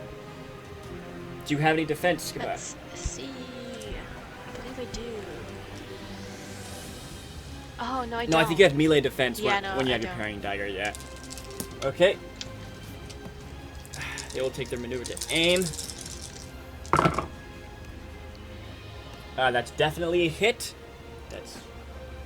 That's 8 damage, but it's stun damage. So after reduced by soak, you take it in strain instead of wounds. Okay. These people are obviously equipped with, you know, slaving weapons. They don't like killing merchandise, they like stunning it. So 4, because I have 4 soak, right? Yeah. And then they will give a blue to the other person, who is going to take their maneuver to charge forward and toss a stun grenade at Vero. No. Vero, do you have any defense? No. Alright. Fun. That is a hit. 8 stun damage to you. So once you reduce it by soak, you take it in strain instead of wounds. Okay. But they're not able to activate the blast or the disorient, so they kind of toss it, it lands at your feet, sends out this ripple of stunning energy, sending these currents through your nervous system, Vero, and you kind of stumble backwards, but thankfully it didn't, only got you in the radius. And they begin kind of shouting in Trandoshan, and there begins to be some commotion from the camp where they just came from. Aro, top of the round, you're up. Alrighty then. Okay. Well, see. I'm sorry, never mind. I rolled really good. Yeah. The, Stay psych right now, dude. next group of Trandoshans begins to charge up some of the other guards from the gate. And they take a full turn to charge up to there. And, excuse me, I'm on the wrong layer. Okay. These boys Oh, there's more. got that for their initiative. There's more now! Oh, great. This doesn't look good, man. Alright, so they spend their turn running up, and they're approaching their friends here. Go ahead. Aro, you're up now. Okay, man, this is not good, man. Alright, Okay, big. This is not good, bro! I'm telling you, man, this is not good. It's not good, man. What are you doing, Aro? What are you doing? Dude, I'm gonna blast the one that that completely just attacked Barrow in utter rage. Okay. Yeah. What's going on? That's So that's short range. yes, sir. And I'm gonna do wield. Heck yeah, you are. Right. 3 successes, 1 advantage. So how much total damage? 15, right? Wait, how much? I don't know. How much is each success equal? Well, the first success is your weapon's base damage. Right. Each additional success is just 1 extra damage. Oh. So, does each pistol do 5? Wait, did you get 2 advantages? 3 successes, 1 advantage. You can only activate the other pistol with 2 advantage. Okay. So that's 7, right? So that's base damage of 1 pistol is 5, and then plus the other 2 successes, that's 7, right? It's 7. But then what's your pierce? 2. Okay. And what are you gonna spend your 1 advantage on? I'm just gonna toss a blue to the next person. Alright, that's Doc. Alright, seeing these guys attacking my friends, I'll come out from behind, arrow. Alright. From cowering behind him like a coward using his body for cover, you heroically step out of the shadows and charge the nearest Trandoshan. Right here. And just to kind of like be like a body block so you can't throw any more grenades, and I'll just kind of whip up my rifle and I'll shoot at this guy. Are you doing like the thing in basketball where you're like waving your hands to cap any time if they try to throw the grenade above you? Oh, so you're going for one of the guys that are approaching? Yeah. Alright, it's medium range. Go ahead and make the shot.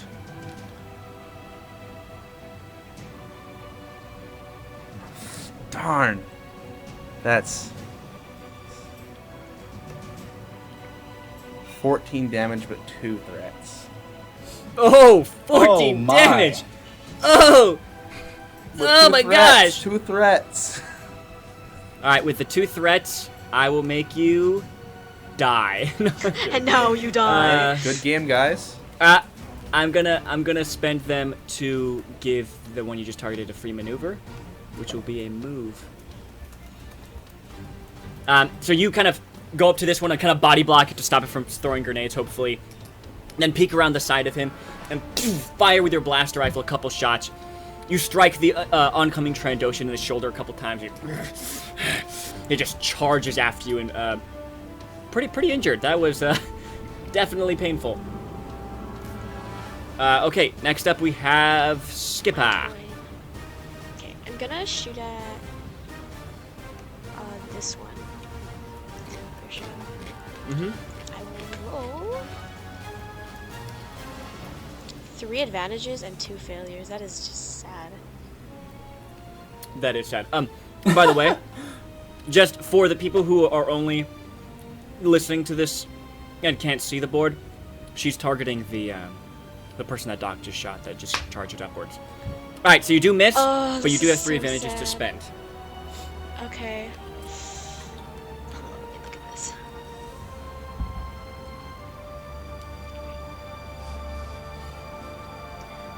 So, I guess I can't really do anything else other than give blue because I missed. Right? I'm reading the thing, I don't... Yeah, or you could spend two advantages to give a black to Okay, their next check. okay. I'll spend 2 of my advantages because I have 3. I'll spend 2 to give a. You can also spend. Sorry, you can also spend 1 to recur strain. I think I'll be okay because I still have like 8 more I can take. So I'll spend 2 of my advantages to give a black to the next target enemy check, right? And then 1 of my advantages to give a blue to Vero. Okay. Did you use your maneuver? No, I didn't. But I don't. Do you want to use it? No. Alright, you could just aim then, which gives you a blue on your next attack. Okay. I will take aim then, so I will add a blue. Alright. Vero, you're up. Okay, I'm going to shoot at this guy. Alright. The guy that Skipper just missed at. Yeah. Yes. Haha, loser. Yeah, I can Okay. aim. Loser. Okay, 2 successes, so that's 8 damage, right? Alright. What is your weapon's base damage? 6. So that's 7, because the first success is just deals base damage. Oh, okay. Okay, so 7 damage, and then 2 And then pierce. pierce 2, right? Yeah. Okay. So that's. Math. Got it. All right. And did you roll any advantages? You said. No, none. Okay. Is that your turn? I have a maneuver, right? Yep. Okay, I'm just gonna take the duck and cover action, or maneuver. Right, that's the thing. What do you? Is there Can a? cover behind. Oh, whoops, accidentally. Is this like a tree or something? Yeah, there's like a little tree stump there. Okay. You want to duck behind that? I'll try. All right. You can take a move to duck behind that. Awesome. All right. The initial Trandoshans that what you guys are fighting against. One is currently engaged with Doc. The other one was shot at Skipper near the beginning. That one is going to fire at Vero with their weapon. Their accelerated charged particle array gun. Vero, do you have any defense? No. Pretty nerdy. Full name, bro. Yeah, full name. There we go. All right, that is. Oh, that's pretty good. That's 9 points of stun damage. So you do reduce it by your soak, and you take the rest in strain. Okay.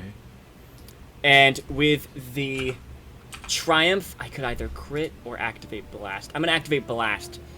So Skipper and Aro, you guys each take 8 points of stun damage.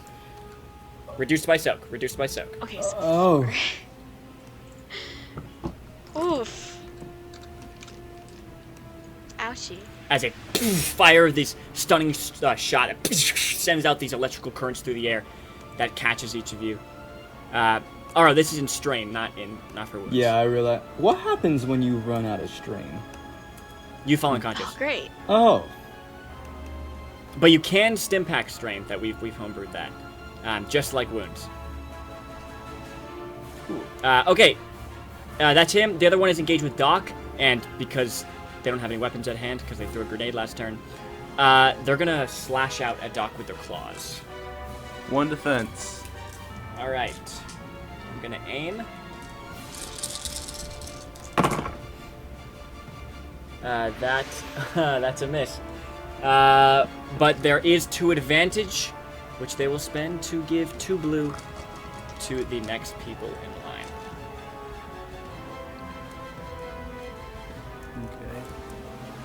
Okay. Okay.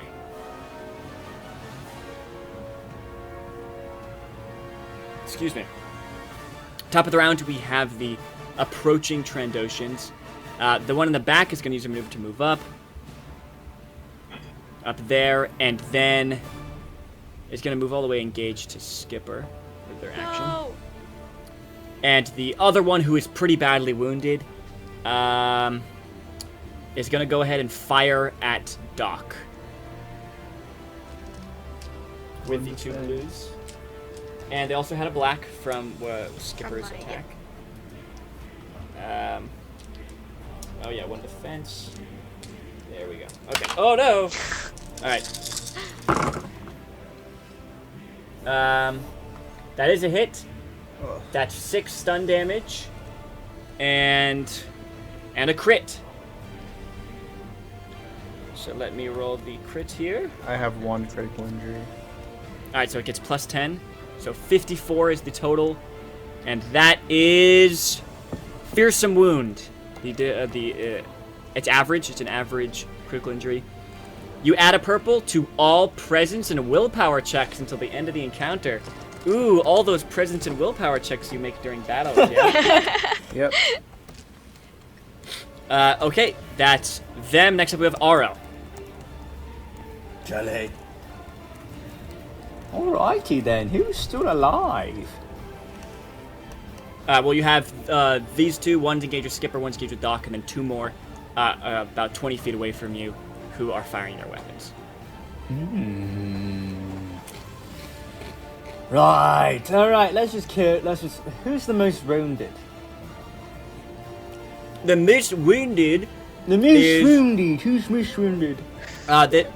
this guy who just fired his gun at Doc. Yeah, I can't, roll 20 is being super slow, it's not responding. Oh well, I'll just shoot at the one right in front of Doc. The one that Doc's engaged with? Yes.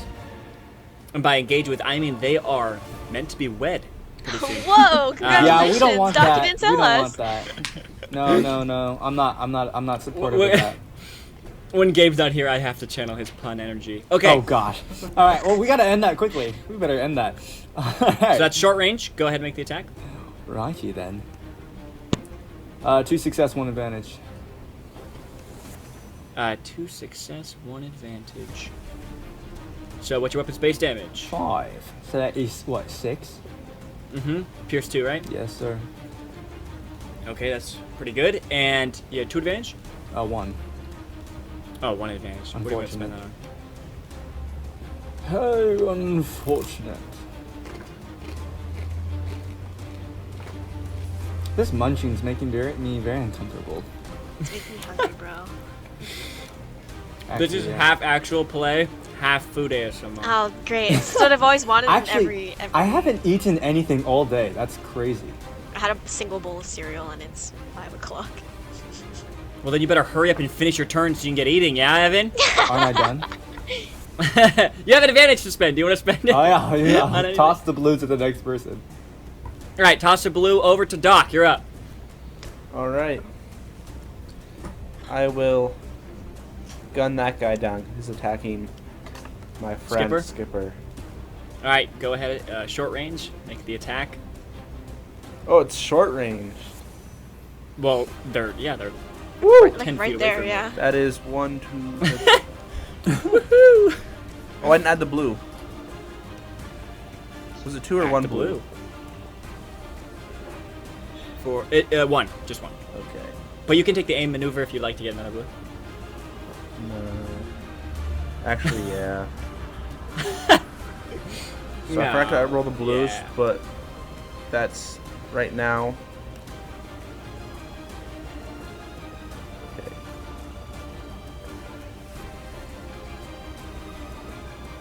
Okay. 16 damage, and I will crit twice. with my Whoa! triumph And 16 damage? Well, that's gnarly. Sorry. Guys, I don't know what that You're was. legally not allowed to speak anymore. That's not. Do That's not I what have Gabe any sounds like. crits? No. So 99. Whoa. That is crippled. 1 limb is impaired. Oh my god. What limb do you choose? What would that be? I'm gonna blast his right arm as he's attacking All right. Skipper. This one has no weapons out and is just leering over Skipper, claws out, just snarling down at her like a good, 3 to 4 feet taller than her. And as it rears back to charge up, you turn and kind of crouch down because there's even one slashing at you, and you kind of duck under a slash as you turn and fire. A couple of the lasers miss, but one of them strikes it right in the elbow. And he kind of stumbles backwards, holding its elbow. It's kind of smoldering. You see it's just fallen limp in its own grasp. And it kind of turns around and looks at you with these glowing orange eyes. Just seeming to be like spotlights in the darkness. that your turn? Yeah. Skipper, you're up. Okay. Okay, I'm going to attack that same. You're Skipper. No, you're not. Skipper, go ahead. Okay. Well, Yeah, I sorry. will attack that same. I will. For a second, I like For got some really reason, I confused. thought it was ahead. I don't know. Vero's all like, oh, I'm sorry. No, actually, for a I'm second, sorry. I got confused. Kind of crazy. When you said that, when you started talking, I was like, oh my gosh, have I been referring to the wrong person, like, for the whole episode?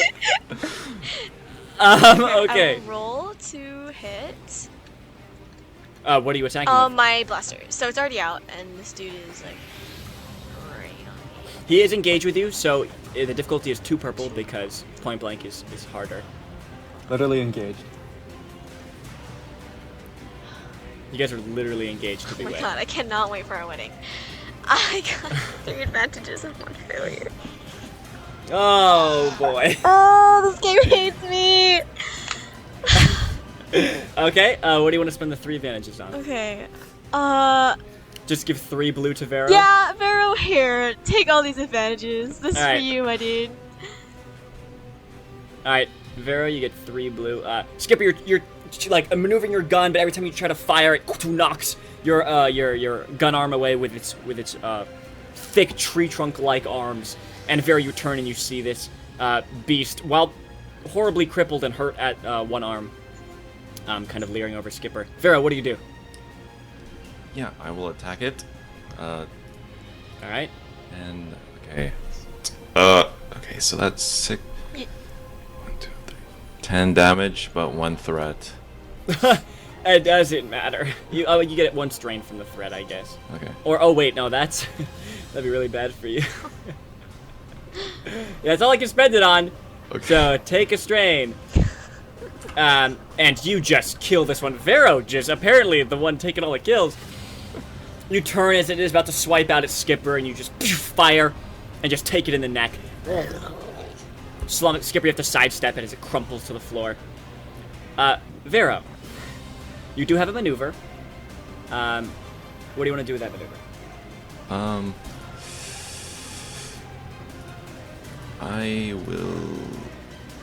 I'll just duck again. Underneath. All right, you duck the under thing. the stump again. Very well. Next up, we have this duo here. So the one engaged with Doc and the other far-range one. The one engaged with Doc is going to slash out at Doc. You have 1 defense. They're going to aim. Finally, a hit. That is 6 points of damage. And this is not stun damage, this is actual damage. Getting shot. As it slashes out at you with its claws. This other one, with the weapon, yeah, Doc is standing very strong and is being very irritating, so it's also going to fire at Doc. It's going to aim as well. You have 1 defense. That's a hit. That is 6 points of stun damage. And they will also crit against you. So now you have... +2. Plus 20. Alright. Plus 20. So that ends up being 58. Which is... Agonizing Wound. Add a purple to all brawn and agility checks until the end of the encounter, including all your attacks. Just some fires at you, and as the stun damage kind of ripples over you, the electricity kind of begins to kind of short fuse some of your systems, making it so that it's kind of harder to operate. Gonna make you a little weaker in the upcoming battle. So as you guys kind of stand here, besieged by these ferocious Trandoshans, unfortunately not being able to make your way totally to the Prince's Sword without being detected, we are going to end today's session. Thanks for listening to this week's episode of Friends Like These. Look out for the next episode dropping next Friday. If you want to learn how to play this Star Wars system for yourself, check out our how-to series on D20 Academy's YouTube channel. For hilarious and informative journeys through storytelling and role-playing, check out our weekly podcast episodes dropping every Tuesday. And if you're a GM looking to build your very own campaign, go to d20academy.com, where you will find a free video taking you through the entire process. May the Force be with you.